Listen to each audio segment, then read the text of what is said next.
Hey guys, Kevin again. This is my review for True Blood Season 7, Episode 2, I Found You. And I enjoyed last week's episode for the most part. I thought it was definitely very good way to start the season, but this episode I thought was like 10 times better. I don't know what it was, I just feel like everything about this episode was better than the first episode. I just don't really know what it was. I don't know, I like this episode a lot more than the first episode. I was into it more, and I just thought it was a better episode overall, in my opinion. I just enjoyed it more. So yeah, we're just gonna get to it because I really enjoyed it. I thought it was a really good episode, and yeah, so let's just get to it. So right away we get probably one of the most surprising scenes of the show. Basically, we see Jason and Eric, they're talking and everything, and they end up basically hooking up. They end up hooking up, of course, and it's more than just hooking up, because they kiss and they're about to have sex, but then we find out that it's actually all in Eric's head. So yeah, it's actually all in Eric's head. He is obviously having one of his Eric sex dreams. And this one gets quite intense because Jason jumps on Eric back and they end up on the bed. And Eric and Jason share passionate kisses. Eric kisses Jason's chest. And Jason then wakes up in the church. So that right away was a really weird way to start it. I guess people ship Eric and Jason together. I really don't know what that's all about. But I'm assuming people ship Eric and Jason together. And that's why people wanted that scene. For a long time. Apparently it's a highly anticipated scene. I'm guessing a lot of people really want Eric and Jason together, and that's why they really want that scene, because now they, like, hooked up, basically. So, Sookie is then standing outside the church, and everyone is busy and talking about how awful the H-vamp situation is. And Andy is still leading the search for Arlene and Holly. And he goes to, basically, what ends up happening after that is he talks to Adylin, and Adylin wants to go stay with Rocky and Wade and gets permission from Andy, who makes her promise she'll be back an hour before talking to you. Mind you that Jessica cannot be invited at night. Just like last week, she cannot be invited at night.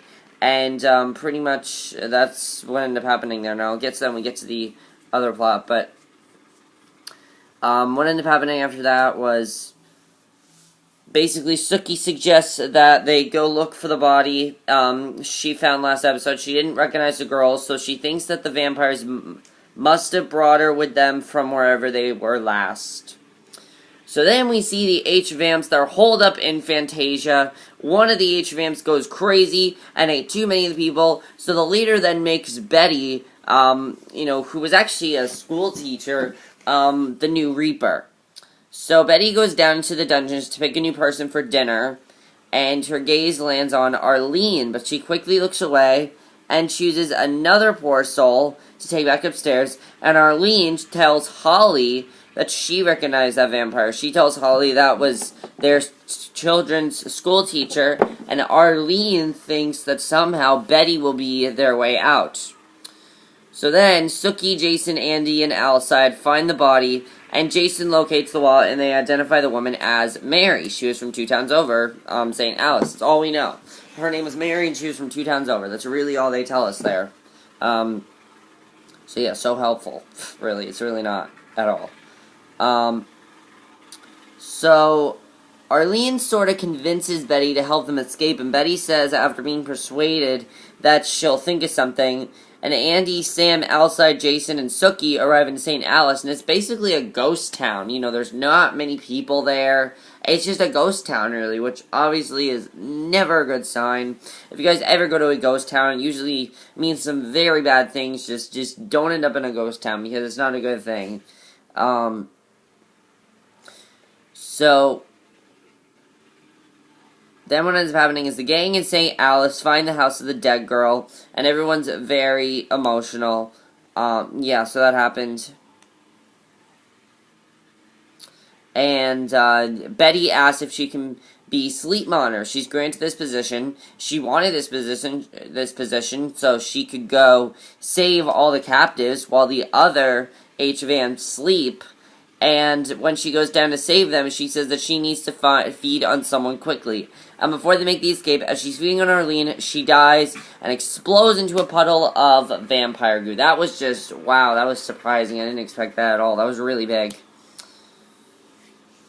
So, what ends up happening after that is, Sookie and Alcide return home. He goes up to take a shower, and while he's in the shower, Sookie runs over to Bill's house and asks him if he'd be able to feel her fear if she was in any trouble. And that's really big, because now she's back to Bill. You know, she kind of saw a flashback of her and Bill, and maybe she's starting to realize that she's still in love with Bill. I don't know. That might be what she's starting to realize, that she might still be in love with Bill. I'm just assuming that's what she's thinking of. I don't know. But I'm assuming that's what she's really thinking of there. So we'll have to see what happens. Because Sookie did find the diary of the captured, and it references falling in love with a vampire. And I just thought that was definitely very interesting where that's going. So let's talk about the subplots in this episode. That was the main plot of the episode. I enjoyed the main plot overall. I'm looking forward to seeing where that's going to go. Let's go to the subplot. So, Sam tells the people on Bon Temps that they need to be of service to one another and take their minds off their recent attack. So, what happens is Letty Mae, who we know is crazy, Tara's mother, Letty Mae, she uses this motivation to go and check on Lafayette. Lafayette, I think that's how you pronounce his name. Lafayette, that's how you pronounce it. And at his house, Letty Mae asks for help summoning Tara back. And, you know, as we know, she is crazy. She's not normal. She's completely crazy and obsessed with her daughter, as we know. And she's talking to Lafayette, and Lafayette insisted that she's dead, and there's no saving her, which is true. There really is no saving her. She's dead, and they have to accept that. However, then Letty Mae actually burns herself while cooking, and she wakes up Willa for some vampire blood. And after she drinks it, she has a vision about Tara. And Tara is tied to a cross with a snake wrapped around her.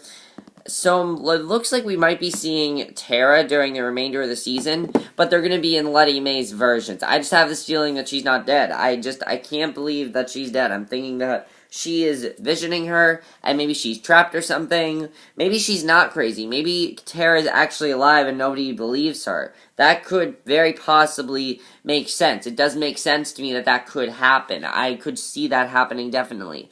It's not completely ideological. It makes sense, in my opinion. I think that would work. So yeah, that was Letty Mae's plot. So Adylin, as I said, wants to go stay with Rocky and Wade, and, you know, Annie tells her to not let Jessica be invited into the night. So at Belle Fueller's bar, the townspeople are cleaning up the mess caused by the HVAMs, and sore loser Vince tries to turn the people of Bon Temps against Sam by telling them that their mayor is actually a shapeshifter. And after convincing them that Sam can't be trusted, as we know that is true, again, as I said last week, Sam is a shapeshifter, and it's true, that's what he is.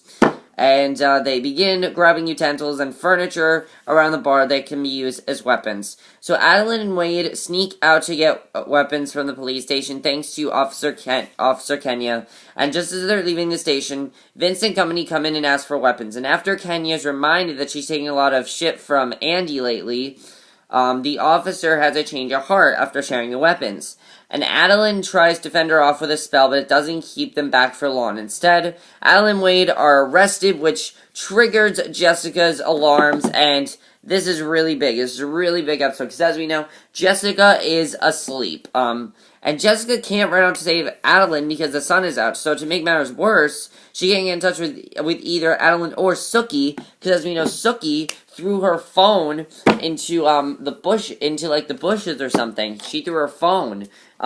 She doesn't want anymore. So, you know, she doesn't really care about it. So she can't call Sookie either, which is really big, of course. So, Andy comes home to find Jessica and no Adylin, and Jessica tells him Adylin is in danger and asks him to help her search for her once the sun sets. So, that's really big, and I really enjoyed this plot. I thought it was really big, and I'm looking forward to seeing where that's going to go. I really enjoyed the Jessica and Adylin stuff. So Vince and Kenya train the people at Bon Temps to shoot, and these people are nuts. They're nuts. So yeah, so then the last thing I really think we need to talk about, the only other thing has to do with Pam. As we know, Pam is still on the hunt for Eric. She finds him in an apparently weak state. He's refusing to drink any blood, and apparently he's back.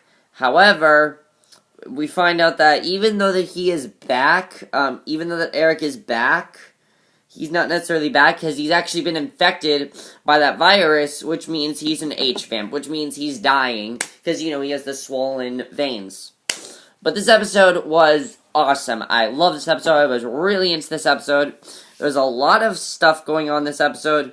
I overall really enjoyed it. There's a lot of stuff I'm wondering, though. Is Sookie starting to have more feelings for Bill? Is she going to cheat on Al's side with Bill? I don't know. We'll have to see. Now, let's talk about Tara for a second. As I said, I think Tara could be alive. It makes sense to me. I just have this feeling that Tara could be alive. I don't know why. I feel like she could be, though. It just makes sense. I'm thinking there's a way that Tara's alive and nobody knows of it or anything. Nobody's thinking about it because they all think Tara's dead and they just think this woman's crazy. However, there is the possibility that she could be alive. It makes sense to me, and I feel like it's true. I feel like it's true that she could be alive. So yeah, that was definitely very interesting to see what's going to happen there. What's going to happen with Andy and Jessica? Are they going to look for Adylin? As we know, Andy is probably upset with Adylin right now, but you know what? You gotta do what you gotta do, personally. You really do. Eric having this H-vein. Eric having the H-vein being an H-vamp. What's gonna happen to him? Why do you think... In the promo, it looks like he actually wanted to die. Because, like, Pam's like, so you want to die? And Eric's like, yeah, I do. So, we'll have to see what happens there. It's definitely going to be interesting to see where that goes. I mean, that's definitely going to be interesting to see what happens there. But, as far as, and the only other thing I think we'll talk about is, the whole thing with those H-vampires. What's going to happen with Arlene and everything? What's going to happen with that plot? I'm interested in seeing where that's going to go. But that's in my review. Hope you enjoyed it, and I will see you guys in my next video, which will be my review for the season finale of Penny Dreadful. So see you guys for that. Sorry these reviews are short. As I said, I have not seen most of the show, so I can't say too much about it. However, I do like reviewing the show for you guys. Next week, though, I'm not watching True Blood live. I'm watching Witches of East End live, but that's in my review. Yeah, so I'm watching Witches of East End live. I'm not watching Falling Skies anymore. That's why I deleted my review. Because, I delete my review because I can't watch it anymore because I have too much other shit to watch, but that's this review. I hope you enjoyed, and I'll see you guys in my next video, which will be my review for the season finale of Penny Dreadful, so I'll see you guys for that. Okay, bye.